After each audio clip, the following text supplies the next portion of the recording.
Helmet ব্যবহার করছে। হেলমেটটাকে এখন আমরা প্রোটেকশন হিসেবে দেখছি। কিন্তু ছাত্রলীগের ব্যাপারটা হচ্ছে দেখেন সারা জীবনই তারা সন্ত্রাসী গোষ্ঠী হিসেবে আবির্ভূত হয়েছে যখন থেকে আসলে ভোটের রাজনীতিটা এই দেশ থেকে পুরোপুরি উঠে গেল। আমরা দেখলাম যে আমাদের দাদা নানা যারা মৃত তাদের ভোটটাও হয়ে যাচ্ছে, তখন থেকে ছাত্রলীগ বেপরোয়া হয়ে গিয়েছিল। কিন্তু এখন যেহেতু হল থেকে ছাত্রলীগকে এমনভাবে বহিষ্কার করা হয়েছে, আমরা কি আসলে কোনোদিন স্বপ্নেও আদৌ ভেবেছিলাম যে এমন একটা দিন আসবে যে ছাত্রলীগের নেতা নেত্রীদেরকে হল থেকে আসলে বের করে দেওয়া হবে টেনে হিচড়ে? তো এটা আসলে একটা আনন্দের দিন যে মানুষ বুঝতে পারছে যে না আর সহ্য করা যাচ্ছে না এই ছাত্রলীগ নামক পেটোয়া বাহিনীর যে দোষরতা চলছে। সন্ত্রাসী ছাত্রলীগ তা তো উড়িয়ে দিতেই পারে, কারণ ছাত্র সমাজকে সারা জীবন সব আন্দোলনে এভাবেই ভয় দেখানো হয়েছে। আপনাদের মনে থাকার কথা 2018 সালে যখন কোটা সংস্কার আন্দোলন হয়েছিল, 2018 সালে তারা এভাবেই অ্যাটাক করেছিল এবং সেই অ্যাটাক থেকে এখন একটা নতুন রাজনৈতিক দলের উদ্ভব তারা করে দিয়ে গেছে, যেটা হচ্ছে নুরুল হক নূর বা রাশেদ, তাদের একটা নতুন দলের উদ্ভব করে দিয়ে গেছে।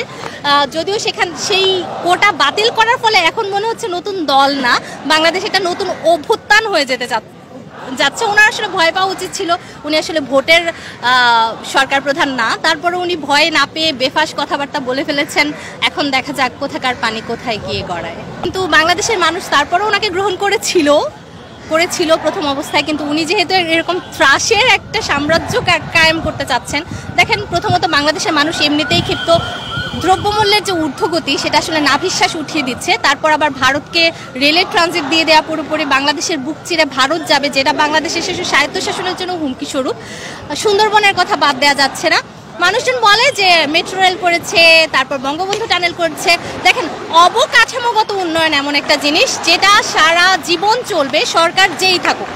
একটা দেশের অবকাঠামোগত উন্নয়ন হবে, আর একটা সরকার যখন 20 বছর টানা ক্ষমতায় থাকে সেখানে এই অবকাঠামোমূলক উন্নয়ন আসলে ধরার মধ্যেই পড়ে না।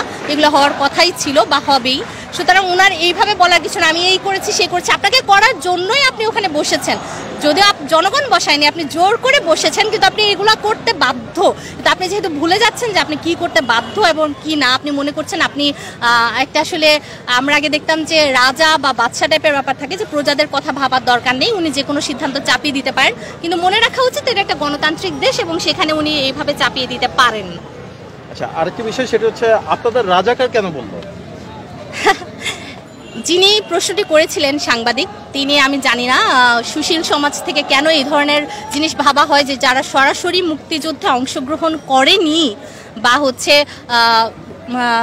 সরাসরি রণাঙ্গনে ছিল না তারা মুক্তিযোদ্ধার নাম। ব্যাপারটা কি আসলে সেরকম ছিল?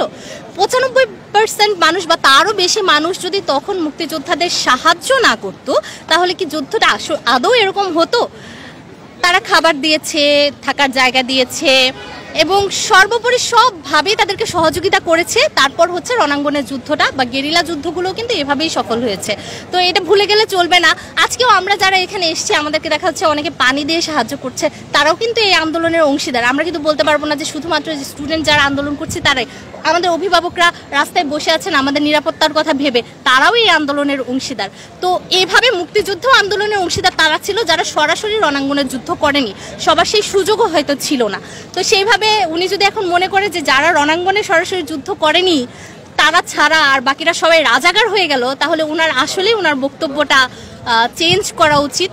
কিন্তু যে সময় ছিল সেই সময় পেরিয়ে গেছে, কারণ সময়টা ততক্ষণ অবধি ছিল যখন পর্যন্ত একটা প্রাণও ঝরে যায়নি। কিন্তু এখন পর্যন্ত আমরা খবর পেয়েছি 5 থেকে 7টি প্রাণ ঝরে গেছে। যার বাবা মায়ের বুক খালি হয়েছে সেই জানে যে কি ফিল করছে। সুতরাং এই জায়গা থেকে পিছু পা হওয়ার সম্ভাবনা বা সুযোগ কোনোটাই ছাত্রদের নেই।